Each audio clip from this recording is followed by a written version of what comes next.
Right, మనతో పాటు BRS నాయకుడు సురేష్ యాదవ్ ఉన్నారు, మాట్లాడే ప్రయత్నం చేద్దాం. బీసీ రిజర్వేషన్లలో కావాలనే బీఆర్ఎస్ రాజకీయం చేస్తూ ఉన్నది, బీసీలందరినీ కూడేసి ఇలాంటి ధర్నాలు కావచ్చు, నిరసనలు కావచ్చు దిగుతూ ఉన్నది.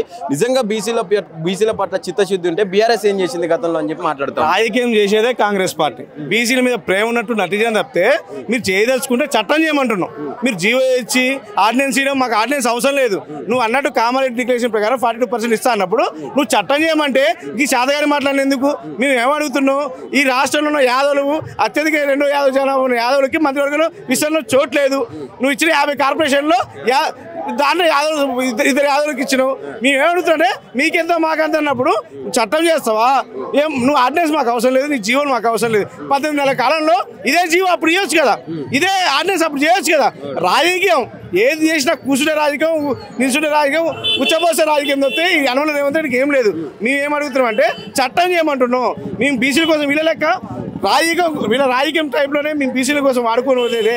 గతంలో రూపాయి ఖర్చు లేకుండా బడుగులింగాన్ని ఎంపీ చేసినాం, గతంలో బండాప్రకాష్ గారిని ఎంపీ చేసినాం. గతంలో చాలా అవకాశాలు ఉన్నప్పుడు అందరూ కూడా వాళ్ళ స్థానాలను కల్పించడం జరిగింది. కానీ ఇలా లెక్క వేరే చేసుకొని రాజకీయాల కోసమే రైతు బంధు ఇవ్వడం, రాజకీయాల కోసమే ఇలా బీసీ ఆర్డినెన్స్ తీసుకురావడం తప్పు. మేము కోరుకున్నాం అంటే గతంలో కేసీఆర్ గారు బీసీల కోసం ఆత్మగౌరవ బిల్డింగ్ కట్టడం జరిగింది. కోట్లాది రూపాయలు వెచ్చించి వాళ్ళని రాజకీయ వైపు నడిపించడం జరిగింది. మేము కూడా ఇచ్చిన చాలా స్థానాలు మీకు విషయం చెప్పాలనుకుంటే వీళ్ళు ఇలా సోప్ టాప్లు వేసి ఫ్లెక్సీలు వేస్తారు. సూర్యాపేట జనరల్ స్థానంలో ఒక ఎస్సీ మహిళను తీసుకుపోయి మున్సిపల్ చైర్మన్ చేసిర్రు. ఇలాంటివి ఉన్నాయి. కానీ మేము చెప్పుకోలే, మీరు రాజకీయం కోసమే జరుగుతున్న పోరాటం తప్పితే 18 నెలల కాలంలో నువ్వు సర్పంచ్ ఎలక్షన్ పెట్టలేకపోయినావు. ఇప్పుడు ఎలక్షన్ పెట్టాలని హైకోర్టు ఇచ్చిన గైడెన్స్లో ఏదో నేను ఆర్డినెన్స్ ఇస్తా, ఈ జీవో ఏదో 18 నెలల క్రితం ఇస్తే ఈ పాటికల 18 నెలల కాలంలో గ్రామ పంచాయతీ బాగుపడే కదా, అదే మేము కోరుకుంటున్నాం. అంటే కాంగ్రెస్ పార్టీ బీసీలకు పెద్దపీట వేసే దిశగా ఇప్పుడు పీసీసీ చీఫ్ కూడా బీసీ చేతిలో పెట్టింది. అప్పుడు అంటే దాని కారణంగా బీసీలందరూ కాంగ్రెస్ దిక్కు చూస్తుంటే కేవలం కాంగ్రెస్ బీసీలు అందరికీ దగ్గర అయ్యే ప్రయత్నం చేస్తా ఉన్నది బీఆర్ఎస్ పార్టీ అని చెప్పి చెప్తా ఉన్నారు. ఇలా బీసీలకు పెద్దపీట వేస్తే ఆ పెద్దపీట మీద యాదవుల స్థానం లేదా?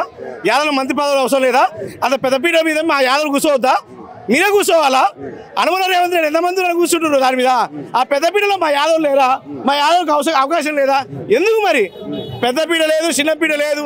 ఇది రాజకీయ పీట, రాజకీయ వ్యవహారం తప్పితే కూర్చుంటే రాజకీయం వాళ్ళకి. మేము కోరుకునేది ఏంటంటే మీకెంత మాకెంత 42% రిజర్వేషన్ అమలు చేస్తా అన్నప్పుడు రాజ్యాంగబద్ధంగా చేయమంటున్నాం, అసెంబ్లీ పెట్టమంటున్నాం, చట్టం చేయమంటున్నాం. ఆల్రెడీ అసెంబ్లీలో తీర్మానం చేసి పంపించినాం అని చెప్పి మాట్లాడుతూ ఉన్నారు కదా. ఇప్పుడు కేంద్రం చేతిలో ఉన్నది, రాష్ట్రం ఎంతసేపు తీసుకొచ్చి కేంద్రం చేతిలో ఉంది, కేంద్రం చేయదు, దాన్ని బతకాల్సి మీదేయాలా? ఏదో అట్లా జరగదు సార్. మేమేం కోరుకుంటున్నాం అంటే మమ్మల్ని అవసరమైతే అఖిలపక్షం తీసుకెళ్ళి మాకు చట్టం కావాలని కోరుకుంటున్నాం. మీరు మీకు పొద్దునైతే రాహుల్ గాంధీ కానీ మోడీ దోస్తాను కాబట్టి ఆ దోస్తాలతోనే పని చేయమంటున్నాం. 42% రిజర్వేషన్ ఇప్పుడు మీ గతంలో కేసీఆర్ గారు కూడా చర్య జరిగింది. మీరు అనుకున్నట్టు ఏది జరగదు కాబట్టి మీరు మళ్ళీ మీ నాయకులతోనే కేసులు వేపిస్తారు. ఇది జరగదు కాబట్టి మాకు చట్టం కావాలని కోరుకుంటున్నాం. అనుమల రేవంత్ రెడ్డి గారికి ఒకటి చెప్తున్నాం, 18 నెలల కాలంలో ఈ రాష్ట్రాన్ని భ్రష్టు పట్టించిండు. హైకోర్టు మొట్టికాయలు వేసింది. సర్పంచ్ ఎలక్షన్ పెట్టవా ఎందుకు పెట్టవని కోరుకుంది.